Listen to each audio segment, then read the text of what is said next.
all that they need. Give to the Lord all the glory. Give to him all he is due. Worship the Lord in splendor. Worship in spirit and truth. Sing to the Lord a new song. Sing to the Lord all the earth. Sing to the Lord, bring praise to his name. Sing of his mighty word.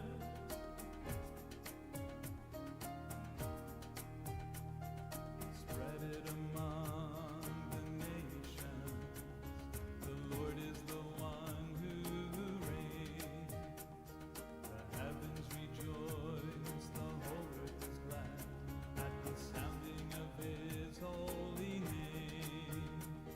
Through creatures that fill the oceans, through all of the beasts of the fields, through trees and the mighty mountains, his majesty is revealed.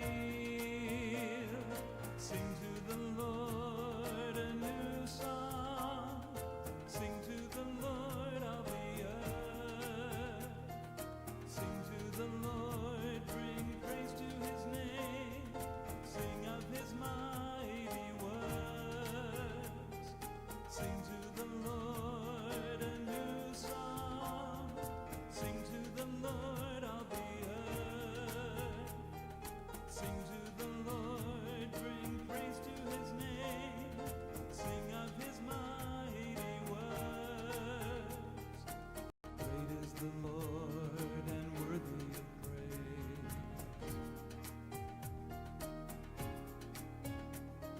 Spread it among the nations.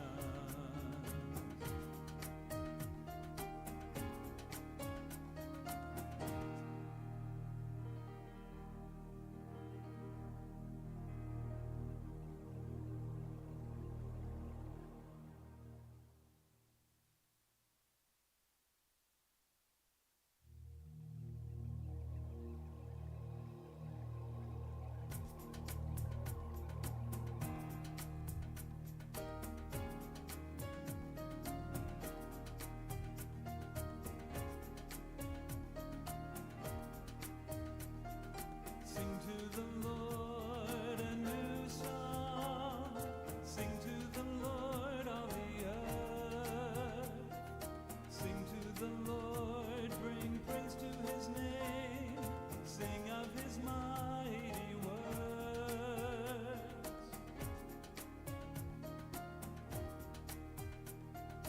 Great is the Lord and worthy of praise. Marvelous are all his deeds. He blesses all those who call on his name. He blesses with all that they need. Give to the Lord all the glory. Give to him all he is due. Worship the Lord in splendor. Worship in spirit and truth. Sing to the Lord a new song. Sing to the Lord all the earth. Sing to the Lord, bring praise to his name. Sing of his mighty word.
blesses with all that they need. Give to the Lord all the glory. Give to him all he is due. Worship the Lord in splendor. Worship in spirit and truth.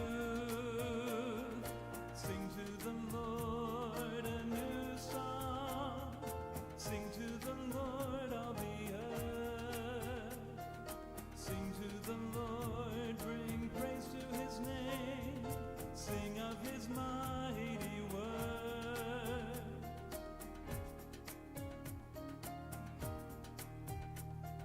Spread it among the nations. The Lord is the one who reigns. The heavens rejoice, the whole earth is glad at the sounding of his holy name.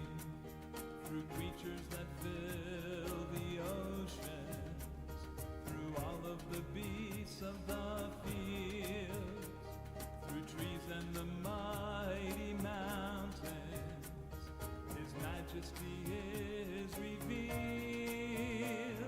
Sing to the Lord a new song. Sing to the Lord all the earth.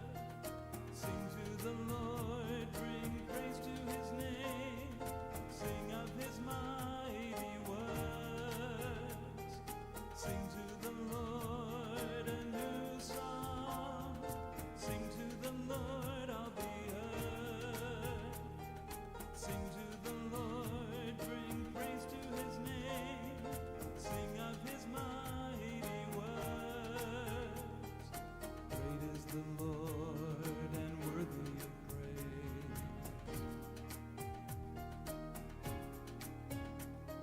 Spread it among the nations.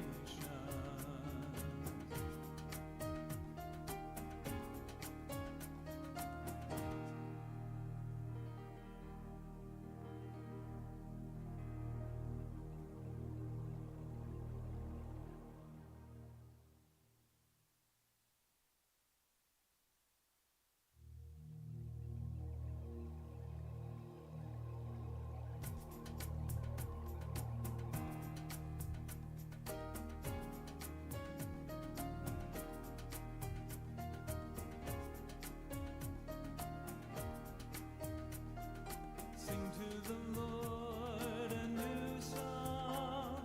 Sing to the Lord all the earth. Sing to the Lord, bring praise to his name. Sing of his mighty works.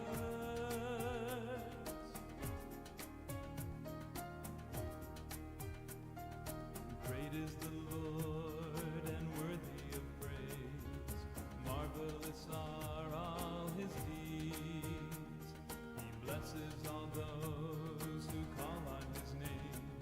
He blesses with all that they need. Give to the Lord all the glory. Give to him all he is due. Worship the Lord in splendor. Worship in spirit and truth. Sing to the Lord a new song. Sing to the Lord all the earth. Sing to the Lord, bring praise to his name. Sing of his mighty word.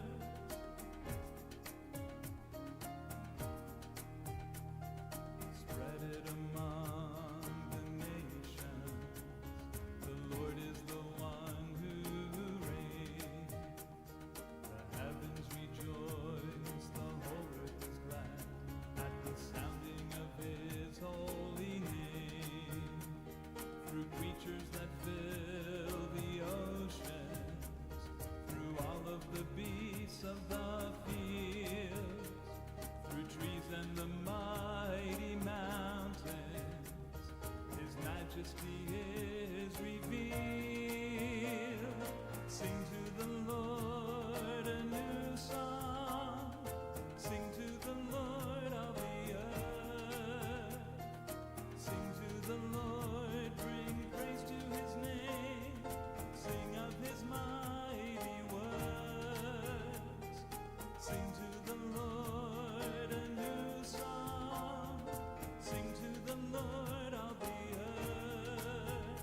Give to the Lord all the glory.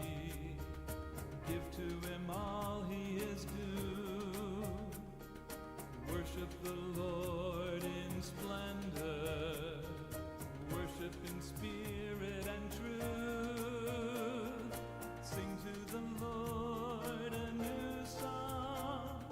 Sing to the Lord all the earth. Sing to the Lord, bring praise to his name. Sing of his mighty word.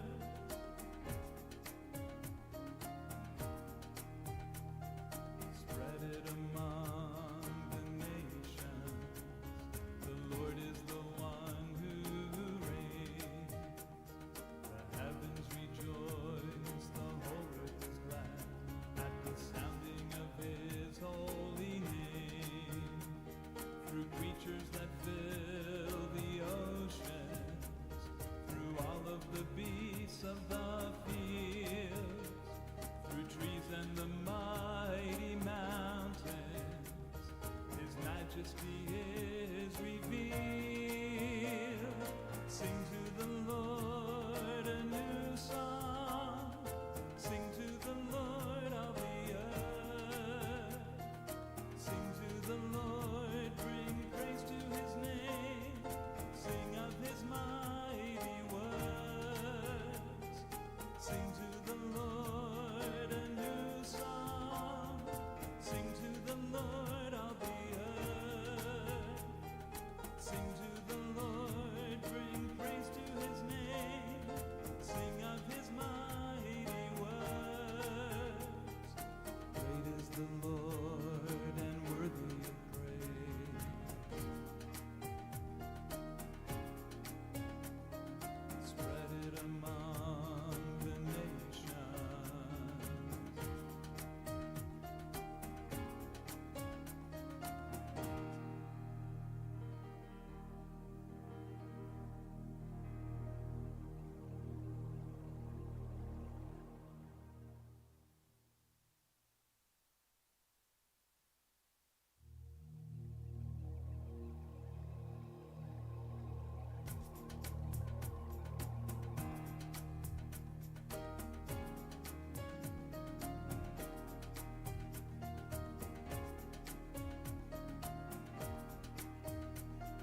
Sing to the Lord a new song.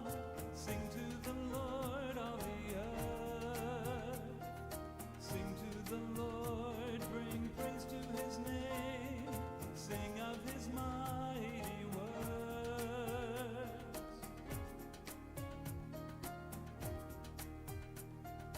Great is the Lord and worthy of praise. Marvelous are all his deeds. He blesses all those who call on his name. He blesses with all that they need. Give to the Lord all the glory. Give to him all he is due. Worship the Lord in splendor.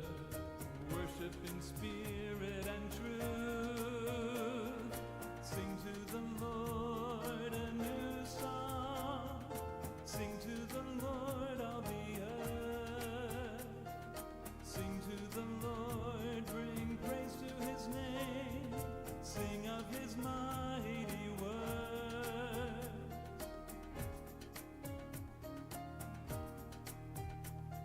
Spread it among the nations. The Lord is the one who reigns. The heavens rejoice, the whole earth is glad at the sounding of his holy name. Through creatures that fill the oceans, through all of the beasts of the fields, through trees and the mighty mountains, his majesty is revealed. Sing to the Lord a new song. Sing to the Lord all the earth. Sing to the Lord, bring praise to his name.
all that they need. Give to the Lord all the glory. Give to him all he is due. Worship the Lord in splendor. Worship in spirit and truth. Sing to the Lord a new song. Sing to the Lord all the earth. Sing to the Lord, bring praise to his name. Sing of his mighty word.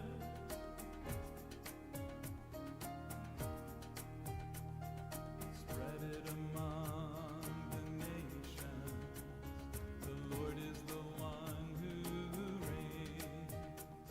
The heavens rejoice, the whole earth is glad at the sounding of his holy name. Through creatures that fill the oceans, through all of the beasts of the fields, through trees and the mighty mountains, his majesty is revealed. Sing to the Lord a new song.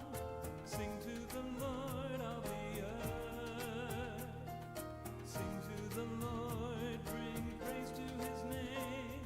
Sing of his mighty words. Sing to the Lord a new song. Sing to the Lord all the earth. Sing to the Lord, bring praise to his name. Sing of his mighty words. Great is the Lord and worthy of praise. Spread it among the nations.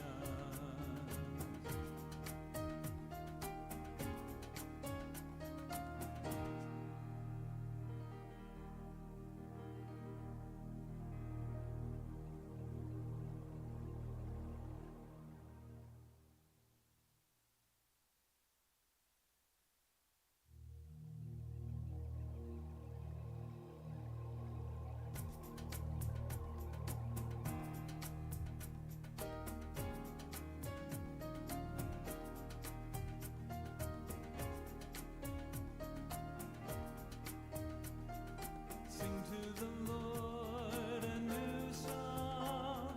Sing to the Lord all the earth. Sing to the Lord, bring praise to his name. Sing of his mighty words.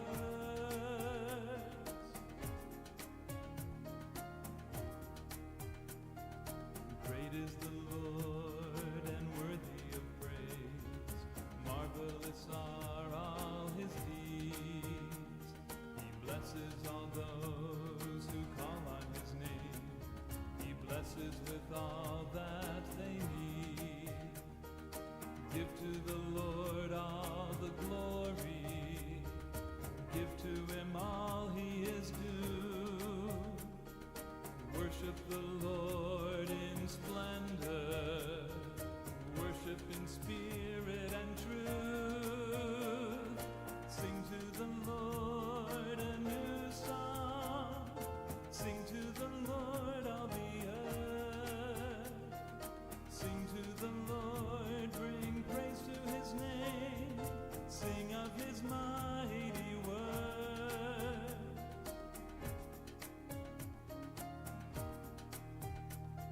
Spread it among the nations.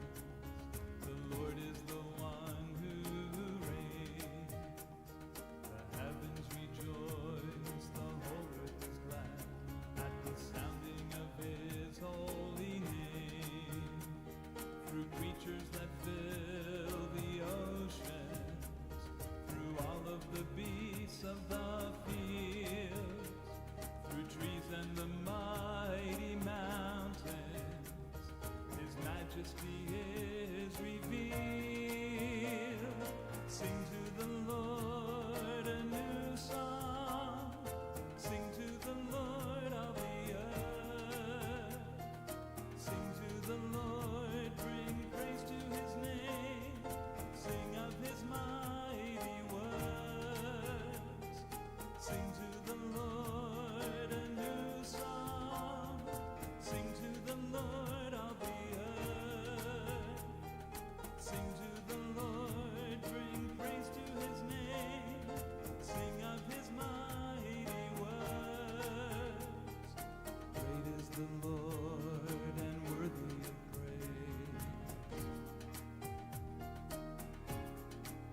with all that they need. Give to the Lord all the glory. Give to him all he is due. Worship the Lord in splendor. Worship in spirit and truth. Sing to the Lord a new song. Sing to the Lord all the earth. Sing to the Lord, bring praise to his name. Sing of his mighty word.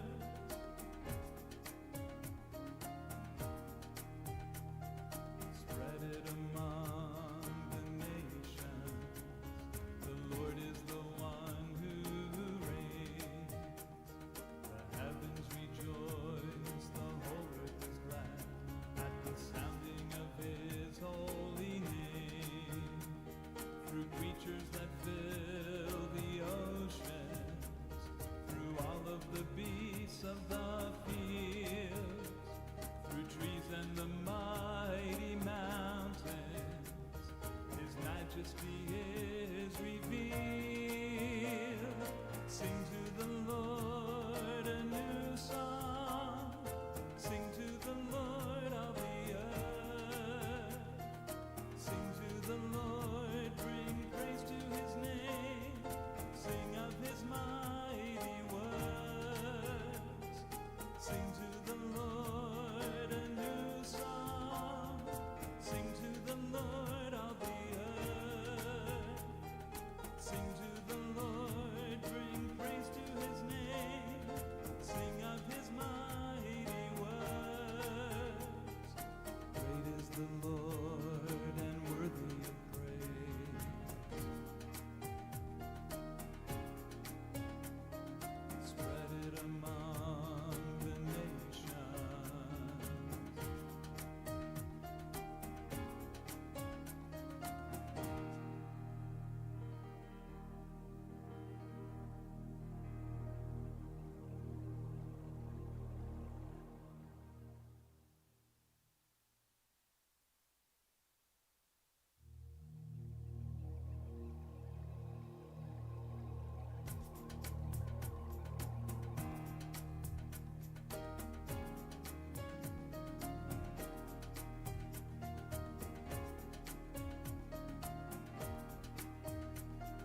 Sing to the Lord a new song.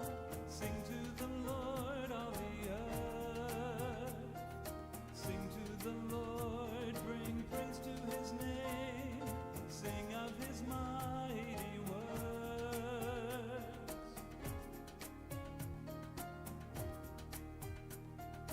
Great is the Lord and worthy of praise. Marvelous are all his deeds. He blesses all those who call on his name. He blesses with all that they need. Give to the Lord all the glory. Give to him all he is due. Worship the Lord in splendor. Worship in spirit and truth. Sing to the Lord a new song. Sing to the Lord all the earth. Sing to the Lord, bring praise to his name. Sing of his mighty word.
princes with all that they need.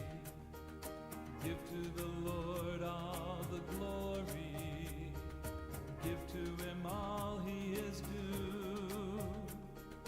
Worship the Lord in splendor. Worship in spirit and truth. Sing to the Lord a new song. Sing to the Lord all the earth. Sing to the Lord, bring praise to his name. Sing of his mighty word.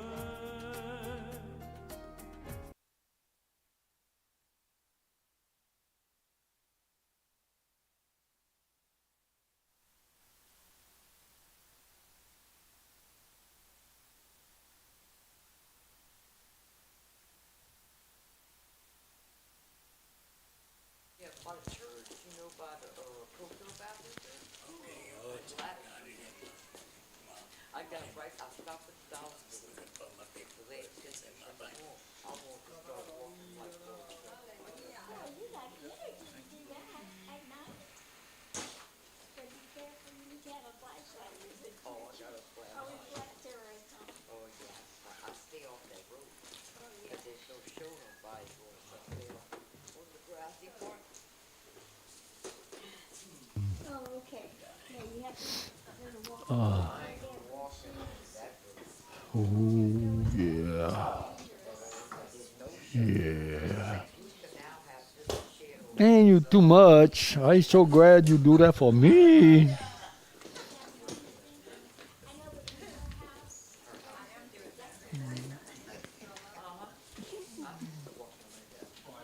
Ta-da. Ta-da, ta-da. Okay. Oops. Don't think I'm on yet.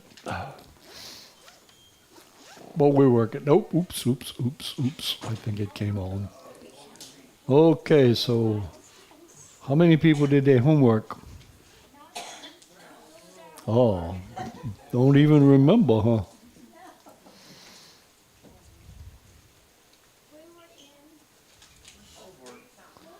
We were in Daniel. Yeah. I like the As a matter of fact, the last thing we did was went over chapter 7, talking about the end times. And I said, we'll go over chapter 8, the most misunderstood chapter in Daniel. And I said, why don't y'all read that chapter this week and see what you get out of it? Anybody read it? You read it? All right. Huh, nobody else read that chapter? chapter 8. Chapter 8. Daniel chapter 8. Anybody remember what Daniel chapter 8 is about? Anybody care?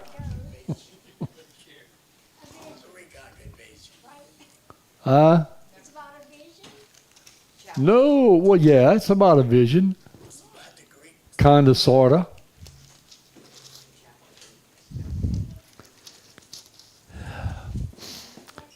I'm gonna skim through it real fast. Okay? After I take my phony baloney eyes off of me. There we go. Chapter 8. It's the vision of a ram and a goat. In the third year of the reign of King Belshazzar, a vision appeared to me, Daniel, after the one that appeared to me the first time. I saw in the vision, and so happened while I was looking, and I was in Shushan, the citadel, which is in the province of Elam, and I saw in the vision that I was by the river Ula. That's a very significant statement, y'all.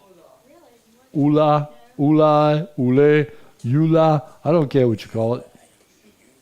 I don't care how you pronounce it. Skeptics of the scriptures, specifically skeptics of Daniel, who used Daniel as their example to prove that the whole Bible is a lie, that Daniel was written 1,000 years after they claim it was, because it's impossible for him to have known the things that he knew. And to prove that was that statement right there. There is no record of there ever being a river called Ula, Eula, Boo Boo, Baba, whatever you want to pronounce it. Until I think it was either around 62 or 82, I can't remember which one for sure. Archaeologists dug up records from Shushan and talked about the digging of a channel between two rivers, and they called it Ula. Daniel was absolutely right. Right on the money. Anyway, that's an interesting little tidbit to throw in there. Daniel is the most accurate prophet in the Bible. Anyway, I saw in the vision that happened when I was looking that I was in Shushan. Oh, I said that, right? Yeah, I'm sorry. Then I lifted up my eyes and saw, and there standing beside the river was a ram with 2 horns, and the 2 horns were high. There was one higher than the other, and the higher one came up last. Anybody know what that is?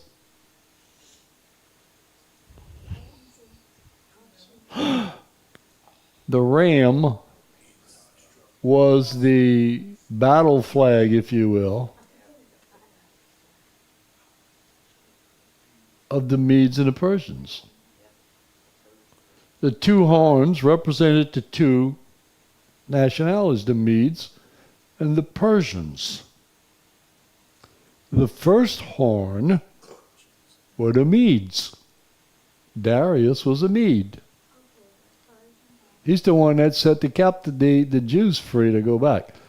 But the Persians who came up second controlled the country from then on. Vis-a-vis was never called the Median Persia or the Median Empire. It was called the Persian Empire. Or in some cases they called it the Medo-Persian Empire. But it was the Persians that controlled the country. That's why the 2 horns were different. We tracking? You know, little bitty things that are written in there that you don't perceive when you're reading it. Thought it's a deformed ram is all, right? I saw the ram pushing east, westward, northward, and southward. It didn't push to the east.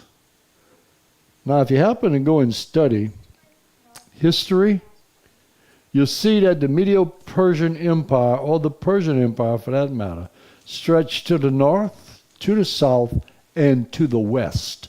It did not spread anywhere to the east. So that no animal could withstand him, nor was there any that could deliver him out of his hand. But he did according to his will, and became great. And as I was considering, suddenly a male goat came from the west, across the surface of the whole earth, without touching the ground, and the goat had a notable horn between his eyes.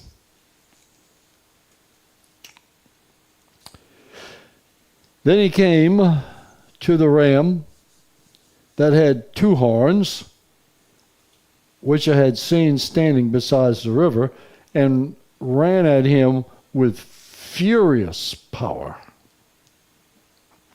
Very significant also, and I'm going to explain it in a little while.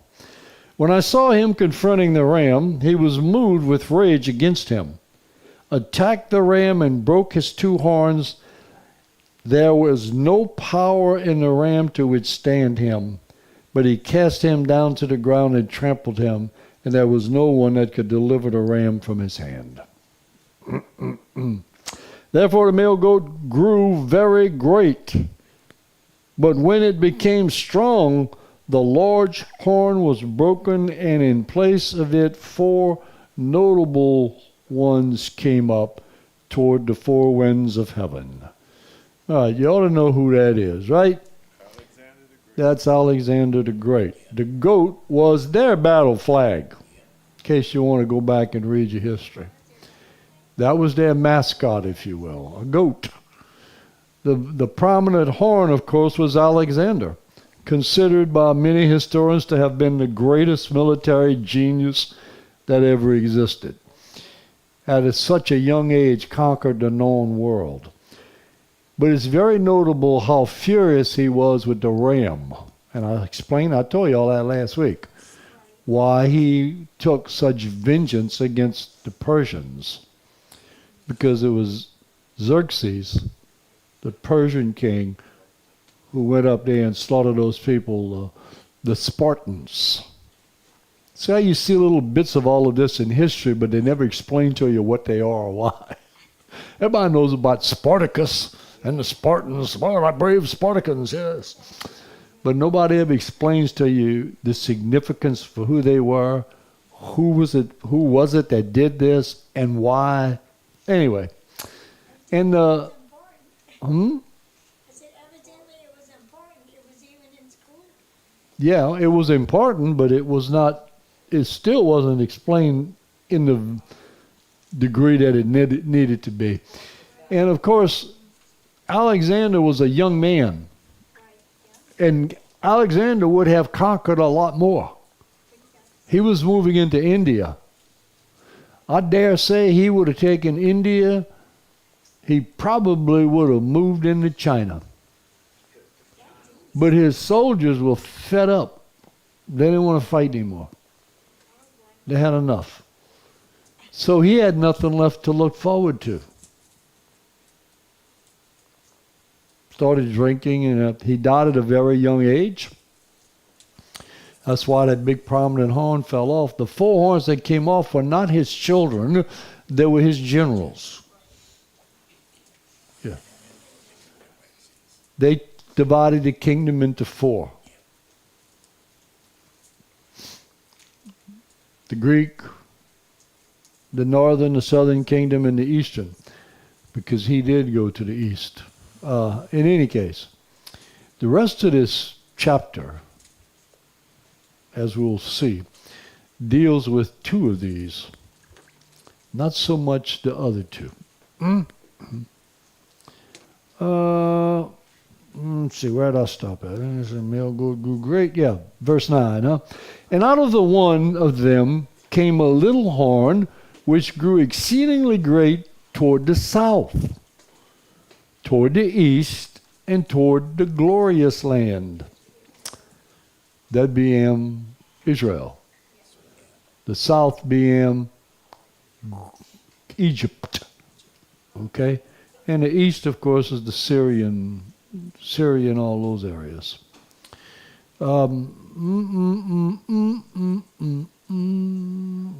turn up. Okay.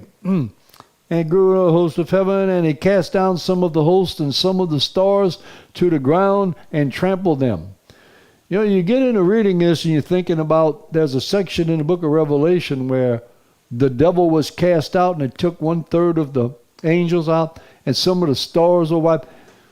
And you can very easily take this whole chapter 8 and fall into trying to figure out how it fits into the book of Revelation and the end time scenario.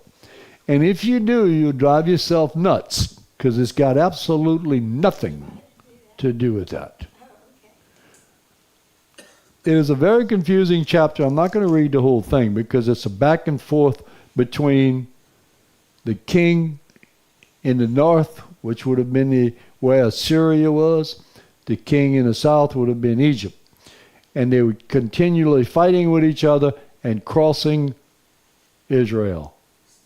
There's a very interesting character that came out of all of this that you heard about, and you saw her portrayal by Elizabeth Taylor. Cleopatra.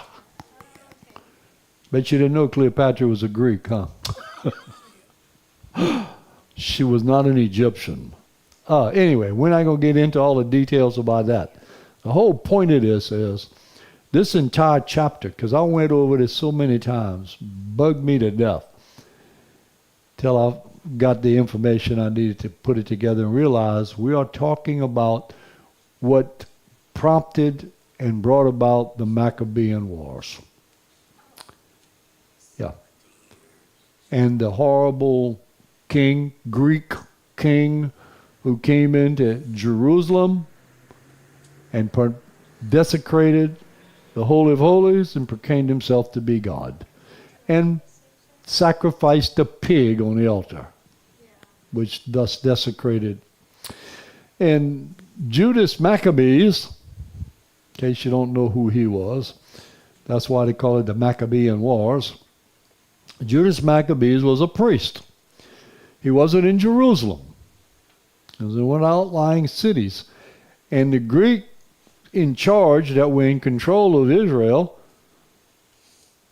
was doing with him what he did with all the other priests. You will sacrifice the pig on the altar. You will not sacrifice lambs. You're going to sacrifice a pig. And Judas Maccabees said, no, I won't. They said, well, you're either going to sacrifice the pig or you'll die. And he got his hands on a sword and killed the Greek instead. And they wound up killing all of the Greeks that were there in charge of them. And thus began the Maccabean War. Master, Yes, ma'am. what was so important about sacrificing a pig? Pigs are an abomination. You could not. It's an unclean animal. Yeah. You're not allowed to touch it, much less eat it. And certainly you don't sacrifice it on God's altar. It's like a Muslim today. Would you like to hear a story about how serious they take it? Shortly after World War II in the Philippine Islands, there was an American general with the occupation forces there. There was a rebellious terrorist activity that occurred by Muslims. Killed a bunch of, probably mostly were Catholic at that time in the Philippine Islands. They captured 50 of these terrorists. When they brought them to the post, I guess, wherever they brought them to, they set up a firing squad. 49 of these terrorists were put up against a wall or against a post, whatever. One was caused to sit and watch. And what they did, the firing squads came in line to a tub or a bucket that was set up in the middle of the area. And they would go and dip their bullets into this bucket, which was filled with pig's blood. That meant when they shot that Muslim with a bullet with pig's blood, he could not go to heaven. They still believe that today? Probably do. I don't know. The point is, the 50th one they released. Let him go. He went back and told the rest of them what happened, and there was no more terrorism in the Philippine Islands. The Jews had the same attitude about pigs. And that's why, if you understand, I'm glad you asked that question, because it might have been on the minds of other people and never thought to ask it. What's the significance of that? You remember the story of the prodigal son that Jesus told in the book of Luke? Remember the prodigal son? It wasn't just the fact that he was out spending his money on wine and women and sinning, but he got a job with one of the pagan people taking care of their pigs. That made him detestable to the Jews. And yet his father, It don't matter how deep into the prodigies you sink, God is able to take you out and forgive you. Thank you, Lord. Very significant. all that is. It's kind of like the other story Jesus said when he came across the Sea of Galilee, and there was the guy living in the tombs with all the demons, the legion of demons on him.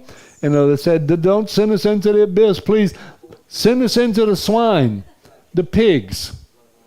Now, this tells you something you really got to think about. If you don't think about this, you're going to miss a very important point. They weren't Jews. Jews don't raise pigs. These were pagans. They were not part of Israel. I came not but for the loss of the tribe of Israel. And he went over there and healed that man of all these demons. I point things out like that because it's very significant. There are many, many, many, many places in the Bible where God points out the fact that he is the God of all of us, not just the God of the Israel. And his intention and his death and his blood was for all of us, not just Israel. A lot of that kind of stuff is in there. But anyway, this is the Maccabean Wars, and I'm glad you asked about the pigs. The Jews won that war. It took a long, we're talking about this period in here is almost 200 years. Yeah. The period of the chapter 8 covers a period of about 200 years. This is what, I don't know if y'all like serendipity like this. I'm terrible about it, but how does that apply? It don't have anything to do with us today. It don't? How many of you got a Catholic Bible in your hand? Any of you have one at home? Yeah, I do too. You ever read it? Do you notice it got 7 books in that Bible? It's not in yours? Yep, you know, You know why? because they were Greek. I'm going to tell you why. Because it was in Greek. After 70 AD, after Jerusalem was destroyed, the temple was destroyed, the Jews were dispersed. The remnant of the leadership, the Sanhedrin, if you will, whatever was left, had a council meeting. It's called the Council of Jamnia. If you want to go look it up in the books. And what they did, because the Greek culture, notice now, the Romans destroyed Jerusalem. But they had been so oppressed by the Greek culture that they removed every book in their Bible that was written in Greek, save one book that had some Greek in it. Guess which one that was? Daniel. Isn't that amazing? Anyway, the Catholic Bible they gathered up the books of the old Jewish Old Testament when the Catholic Church began to become the predominant Christian religion. But the Reformation, when Martin Luther split up with the Catholic Church, he went to the then existing Jewish Bible and took his Old Testament from that one, which did not contain those books anymore. That's why those books are not in our Bible. Now, there's been a lot of intermingling with our theology and study and acceptance or non-acceptance, and all of the Protestants and Catholics also do not consider those 7 books to be canonical. Canonical means they are inspired of God, but they are not to the degree that the rest of the Bible is. That is what we got right here, is what they all believe to be the inspired word of God. Those other books, though they are well written, well put together, like 1 and 2 Maccabees are a history book. Sirach and Wisdom are kind of like Psalms and Proverbs. And Baruch is the guy who wrote for Jeremiah, and Judith, and Tobit. Yeah. Tobit's it's weird, but it's got some good stuff in it. But anyway, they're good reading, but they're not considered to the same degree that the rest of the Bible is, not even by the Catholic Church. So anyway, all of that out of this chapter 8. Huh? But it pertains to Jesus? What? Aren't we studying with Yeah, we are studying what pertains to Jesus, and while this doesn't specifically pertain to Jesus, or does it? If it hadn't been for Jesus at the time that he came, there would not have been a 70 AD. The Bibles would not have been split up the way they were. All of these things would not have occurred. And I threw that in there because if you read this book, when you get into chapter 8, it's not going to fit theologically what you think it means, because it's very back and forth. That's the only reason why I brought it out there. It's because of that. Because if I'm reading a book, I want to know what I'm reading. But that's me. You may not want to do that. If you don't, take a nap.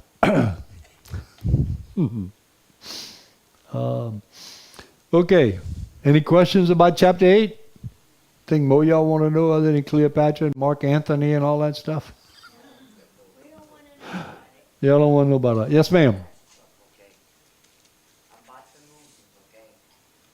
England got the cross on their flag. Okay. That represents the Crusaders, right? I'm not understanding what you're saying. Who got the cross on the flag? The Crusaders, you have the cross on the flag? Oh, the Crusaders. It's England. Yeah, but the Crusaders, we're talking about hundreds and hundreds, well, 1,000 years or more after. Why now they want to get rid of the flag with the cross? The movement. Tell me the real reason why. The Muslims? Muslims, yeah. They won't do what with the cross? They want to get rid of Britain's flag that got a cross on it. They got a cross on their flag? Yeah, Britain does. I ain't never seen Muslims with cross on anything. No, the British. The British. The what? British. Oh, the British. Yeah, Well, the why British. they want to get rid of the flag with the cross on it? Well, the British were the ones that spearheaded the Crusades. Yeah, they were. They were the ones that spearheaded it. That's why the Muslims want to get rid of the flag. Well, it probably is, but the British were the ones that, Yeah, they had the yeah. I mean, the King of England was out there. and Lead- the boys that living over there want them to get rid of that flag. Well, of course they do. And of course they want to get rid of all of it. Yes, and it's true, yeah. But our schools and our universities have painted a picture that the Crusaders were evil people. They weren't. Not when I was a kid. They are doing the same things today that they did then. They neglect the hundreds of millions of people that the Muslims slaughtered. Crusaders went out there to try and help them take back the stuff they stole. Not unlike the guy that knucklehead that's sitting in the White House right now that's telling Iran, you don't stop killing Christians, we're coming in there. Ain't no leader of any country on the earth ever had the audacity to tell the Muslims, quit killing Christians. Nobody else said a word. Think about that. Got nothing to do with this, but you asked. Okay. I'm sorry. Got off track, y'all? Come on. Okay. Pink blood, you don't like that either, huh? Daniel chapter 9. And I just picked up some of this from starting in verse 24. 24 to 27, actually. Because this is what the angel told Daniel. 70 weeks are I don't even have to go any further. You know what we're talking about already, don't you? 70 weeks are determined for your people. Don't miss that. And your holy city. There's a whole dispensation of belief that the entire tribulation period applies only to the Jews. Because, of course, we're all going to be off the earth anyway. To finish the transgression, to make an end of sins, to make reconciliation for iniquity, to bring in everlasting righteousness, to seat up vision and, seal up vision and prophecy. And understand something here. After Daniel is the minor prophets, but the minor prophets were written before Daniel. Okay?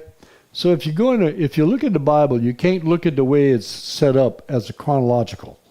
Because Daniel was written while he was a captive in Babylon. Right? The minor prophets were written before Babylon. There's only 3 minor prophets that wrote after the Babylonian captivity. Haggai, Zechariah, and don't push me. Point being this, there was a period of 450 years in Israel where there were no prophets, no prophetic words given out, nothing. They heard nothing from the Lord in 450 years until this character, John something or another, Baptiste or something, was born. Yeah. Huh? Seal up prophecy. Visions and prophecy. And to anoint the most holy. Gee, I wonder who that could have been. Know therefore and understand that from the going forth of the command to restore and build Jerusalem, that's significant too. Until Messiah, the Prince, there shall be 7 weeks and 62 weeks. 69 weeks. The street shall be built again, and the wall, even in troublesome times. All right.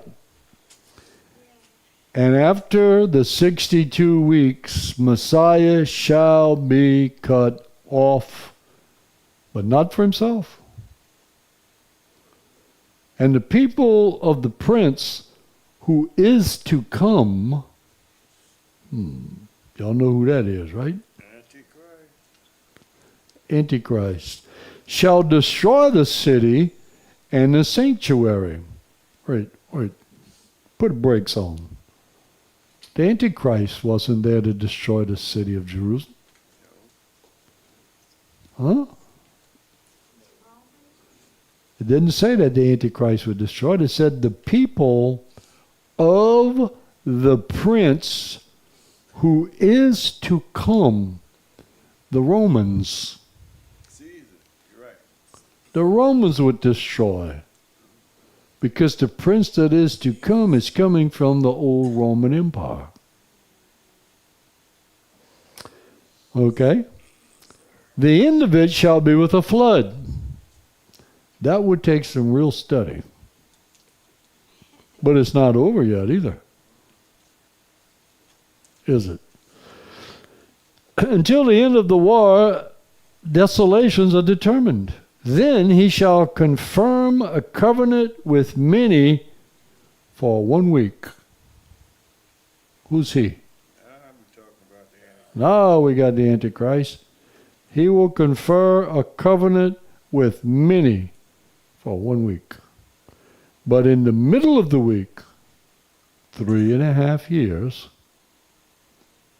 he shall bring an end to sacrifice and offering. Well, if you got sacrifice and offering, guess what you got? You got the priesthood operating, and you have a temple. Now, I don't want to get you going off thinking in crazy places, but why would there be a temple and sacrifice of animals in this 7-year period when there's no need for that, because Jesus was the new covenant which laid the old covenant aside? But the Jews haven't accepted Jesus. So they're going to rebuild a temple, and they will have sacrificing of animals again. Just like they did. So is that actually blasphemy? Blaspheming what? Jesus? no, I don't know if it's blaspheming Jesus. They don't understand what Jesus did for them. They're going to, the remnant of Israel will be saved at the end time. He's promised that from the beginning. It doesn't mean that some of them won't be lost in the process. The truth is there, but a lot of people don't believe it. Let's be honest. Most people don't. We're a minority. Even though there are millions and millions of Christians out there, we're talking about billions and billions of people. You got a whole lot of Muslims that think you're an idiot and you're going to hell, and they want to help you get there fast. Chopping off your head. Mm.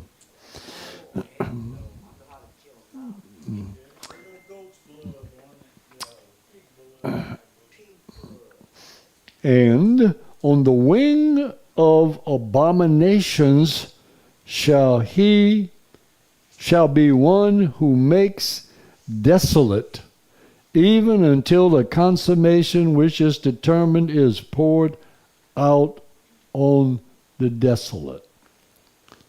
He doesn't go in there and say how this is going to be, but this is the proclamation of the Antichrist.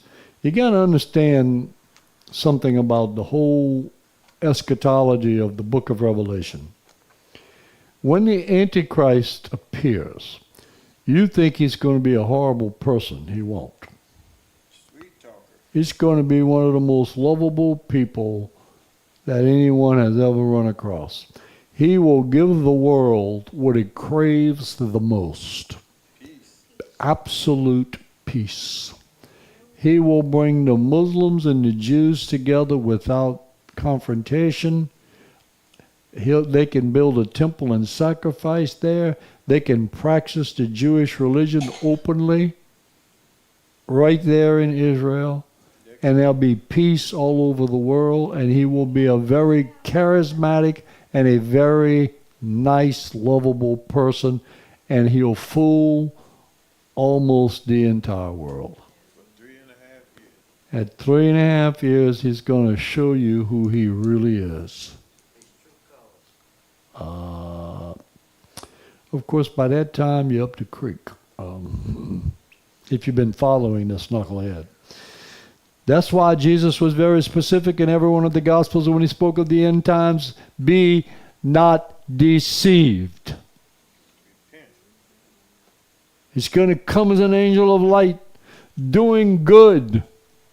By that 3.5 years, he'll probably have their allegiance before he even puts a mark on them. Well, probably so.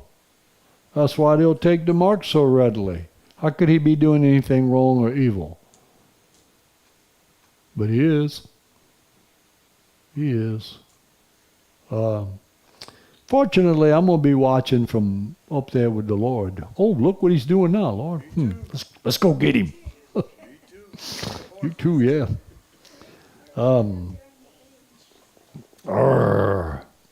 The revelation of Daniel of 70 weeks came as an answer to his prayer because he was so tore up by all these visions. And he prayed, so the angel came to give him an answer. God showed him that the refining judgments of Israel would come to an end, and their acceptance of the Messiah would bring in everlasting righteousness. But there are a lot of them not going to make it because there ain't going to be that many left at the time that they're all reconciled to Christ. The prophecy provides a time frame for messianic prediction from the time of Daniel to the establishment of the millennium kingdom. 7 sevens of 49 years, 435 to 396 BC, from Artaxerxes' decree to the arrival of Nehemiah and the covenant renewal, the celebration in Jerusalem. Nehemiah, of course, was the one that came back, and they were going to rebuild the temple and put up the walls and everything. And they were rejoicing because Jerusalem was being restored. 62 sevens, 434 years, 396 BC to AD 32. In case you don't have a calendar. or that kind of calendar. From the dedication of the second temple to the crucifixion of the Lord Jesus Christ. 7 years unfulfilled, 1/7. There's a gap between the 69th year and the 70th year. That is the dispensation of grace that we are living in today. Amen. The start of the 7th year has not yet begun. Daniel 9, 26 and 27, and after the 62 weeks, Messiah shall be cut off, but not for himself. We read that already. And we know that he was cut off. He died, in other words. Wait a minute. The Messiah is supposed to live forever. That's what the Jews said. Daniel told them specifically, he'll be cut off. Now, let me ask you something. You ever read the Old Testament? And God has given all these rules and regulations to Moses. And it says, if they don't do this, they'll be cut off from the people. Remember reading that? It's all the time you read it. If they do this, they'll be cut off from the people. You know the meaning of what it means to be cut off from the people? They'll be killed. When you read it, it don't say they'll be killed. It says to be cut off from the people. That's what it means. It means they'll be killed. The penalty is death. That's what it means. When you're reading it in the Old Testament, when you come across that, think about it. That means death to that person that does that. Yeah. And that's what he means here. When the Messiah will be cut off, he'll be killed. The one who makes desolate. National Israel will enter into a covenant with the little horn, the Roman prince, or Antichrist, for 7 years, Daniel's final 70th year. In the midst of the week, the Antichrist will break the covenant and demand that the blood sacrifice restored in Israel in the last days must cease. He will then set his image in the Jewish temple and require worship. Matthew 24:15 says, therefore, when you see the abomination of desolation spoken of by Daniel the prophet standing in the holy place, whoever reads, let him understand. What he said after that is, flee. When you see the Antichrist standing in the temple. Yeah. 2 Thessalonians 2, 3, and 4 said, let no one deceive you by any means, for that day will not come unless the falling away comes first, and the man of sin is revealed, the son of perdition, who opposes and exalts himself above all that is called God, or that is worshipped, so that he sits as God in the temple of God, showing himself that he is God, and of course he is not God. Folks, there's a lot of people who already walk and live in that place. Vis-a-vis the billboards that's going on all over California right now. Classical interpretation. Okay, I'm going to give you in case y'all interested in those kind of things. The classical interpretation of all this stuff, approach to 9, 14, and 27, differs, seeing such numerical computation as arbitrary. It views 490 as representing not a literal period, but a lifetime punishment 7 times over. All right? That's a classical interpretation of what the scripture says. Jeremiah 25:11, and this whole land shall be a desolation and astonishment, and these nations shall serve the king of Babylon 70 years. The land was laid fallow. Interesting reason why it was 70 years, too. Because they never did the sabbatical year for the land. And in order to restore the land, it had to lay fallow for 70 years. It ain't nice to disobey God's rule. Leviticus 26:28, then I also will walk contrary to you in fury, and I, even I, will chastise you 7 times for your sin. That's God talking to Moses, telling him what's going to do. In other words, to this viewpoint, in some from the other Israel's desolation will last for centuries. The most exilic return, not making that end, but an end will come. This view also confirms the prophecy to the 2nd century BC, that time when Jerusalem would suffer greatly at the hands of Antiochus Epiphanes, which is in chapter 8. But in all of this, I want you to understand something. The longest period of exile for Israel began in 70 AD and ended in 1948. And people are still coming back to Israel from other countries now. Ta ta ta ta. Now, oh boy, y'all, we're almost finished. Yay! Daniel 12, 1 and 2, which of course is the last chapter of Daniel, in case y'all not aware of that. At that time, Michael shall stand up, the great prince who stands watch over the sons of your people. You want an explanation of what that means? Michael the archangel is the angel over Israel. Because every time these prophecies are very specific to Daniel. Your people, your people, your people. Not the world, your people. And there shall be a time of trouble such as never was since there was a nation, even to that time. And at that time your people shall be delivered. Everyone who is found written in the book. And many of those who sleep in the dust of the earth shall awake, some to everlasting life, and some to shame and everlasting contempt. The resurrection. These two resurrections are further explained in Revelations 20:4 to 15.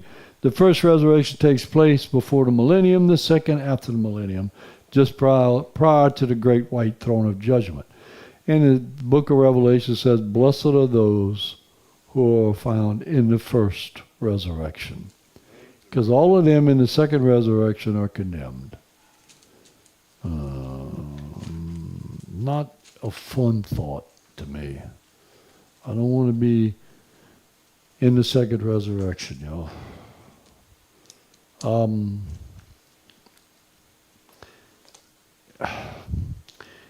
There's so much, we skim over this like, it's like throwing a rock, a little flat rock across the water, and we hit these little spots and we skimming over it, and there's so much left underneath of it.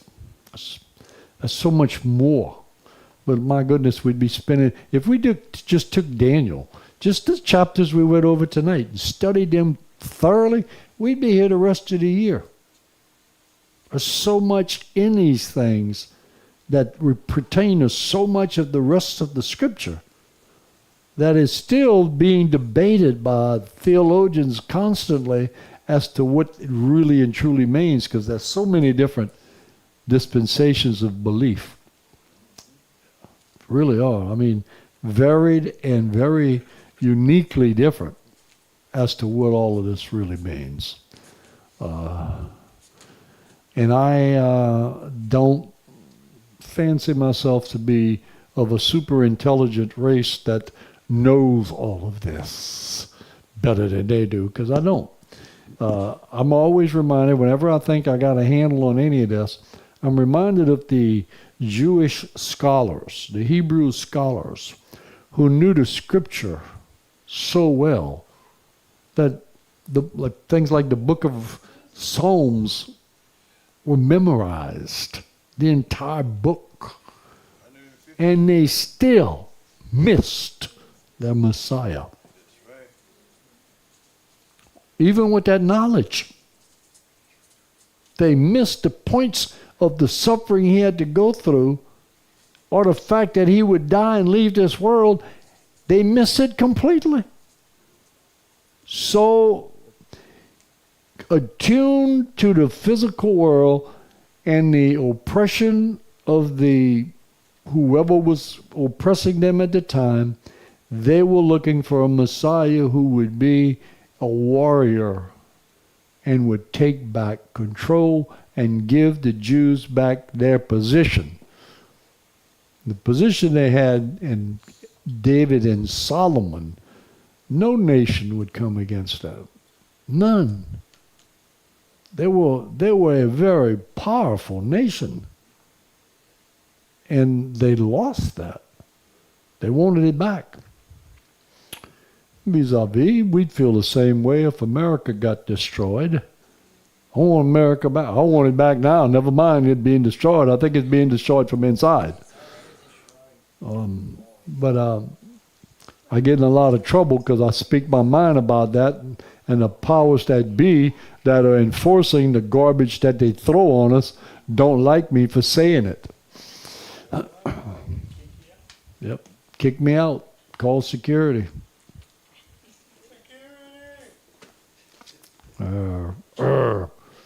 Fortunately, I didn't have my gun with me though. And that's why they got their guards. She didn't give me any trouble at all. Oh, she's a sweet She's a sweet little lady, and I'll mention that to us. It's very nice to see someone here with a smile on their face. Looks so pleasant and friendly. The guy that was there the last time I went wanted to get up and slap me. He didn't like anything I had to say or do. I told him when I was a kid, if I'd have seen something, my parents would have seen something like this. They don't want to know what country they were in. Well, you can rah-rah all you want. This ain't got nothing to do with America. But anyway, be that as it may. We're going to go into the minor prophets in 2 weeks. Susan got a much better program for y'all next week. I don't know what it's about yet, but I have no doubt that it'll be good. Huh? Yeah. Who's the one came up that odd here, like you said, with the posters and the billboard in California? What about it? What about them? Who's the one that started I don't know. It they got some initials, something W something something another. Let me see if I can find it. Are we done? Are we done for the Bible study? Huh? Yeah. We done. He already turned on the microphone, so he must have cut us off already.